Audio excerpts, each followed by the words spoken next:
To get some analysis now, let's bring in Huseyin Alptekin, who's an international security expert based here in Istanbul. Thank you once again for being with us on the program.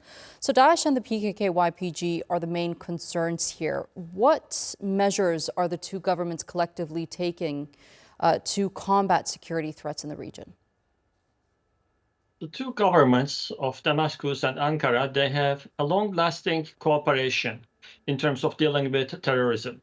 So far, Turkey, within Syria, in safe zones of northern Syria, gave training services to the rebels before the December 8th revolution. Right now, they are trying to do the same thing in a more expanded area. And this time, not only with the Syrian National Army in the safe zones, but also the new government. So this is an experience they did before, and right now they are trying to expand it with capacity building for the Damascus government.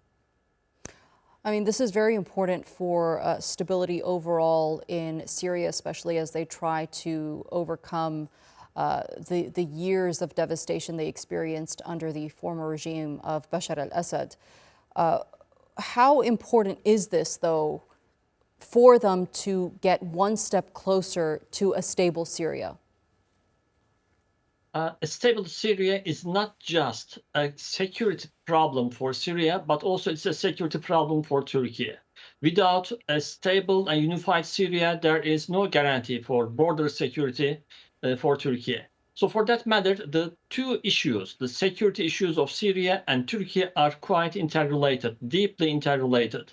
So Turkey is providing resources in terms of intelligence, in terms of military training, in terms of police service training.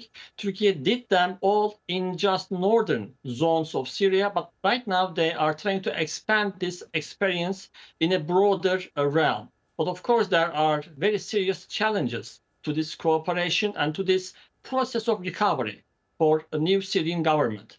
The challenges are in the east, PKK, YPG, and in the entire country. The ISIS, the Daesh sleeping cells scattered around the country, and the separatist groups in certain areas like Suwaida. And now we have Israeli bombardments time to time, Israeli acts of aggression time to time, and also Israeli enlargement of its occupation zone within Syria. So the challenges make up a quite long list. But the two countries so far have given a good promise for making the cooperation and capacity building and recovery processes more fruitful in the meantime. So the time is the most valuable asset for Turkey and Syria. They are working on stability, and for that they need time, stability and time, so that they can institutionalize these security measures. There are also external factors that affect the security of not just Syria, but Turkey as well when it comes to combating terrorism. For example, the United States and the way that it sees the PKK-YPG terror organization. What's your analysis of how they view that terror group? I think with regard to the United States, Turkey is also hoping that in the meantime, United States will minimize its footprint in Syria, and there are signs and positive steps in that regard. What we know so far is the United States has only 900 or even fewer troops remaining in Syria. So Turkey is hoping that those troops can go back home, and Turkey and Syrian government foremost can take over the security apparatus in Syria in its entirety. And it includes counterterrorism efforts, it includes some raids against terror cells, but it also includes certain DDR measures, from disarmament to disengagement and to rehabilitation of the former PKK members, but also of the former Daesh members. And with that regard, I think Turkey also offered the United States that Turkey can help Syria to deal with these former camps in which the Daesh convicts are still living there with their families, and there are tens of thousands of family members living in those camps.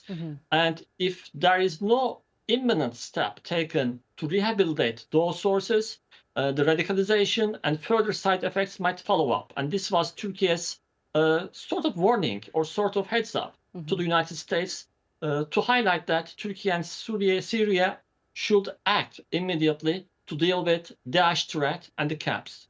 Okay, international security expert Huseyin Alptekin, thank you so much for being with us here on the NewsHour. My pleasure.